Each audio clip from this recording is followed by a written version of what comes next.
பம்பையில தலைமுழுகி பாவங்களை அதில் கழுவி அன்னதான படையலிட்டு அழகழகா தீபமிட்டு சபரிமலை பயணம் தானப்பா எங்க வழித்துணையா வந்து சேரப்பா.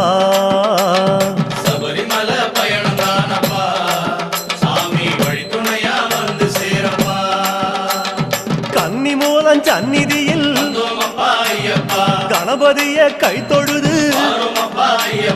அண்ணாந்தான் நீலிமலை ஐயாவும் கைப்பிடிச்சு கந்தமலை ஜோதியானவா எங்க காவலாக வந்து சேரப்பா.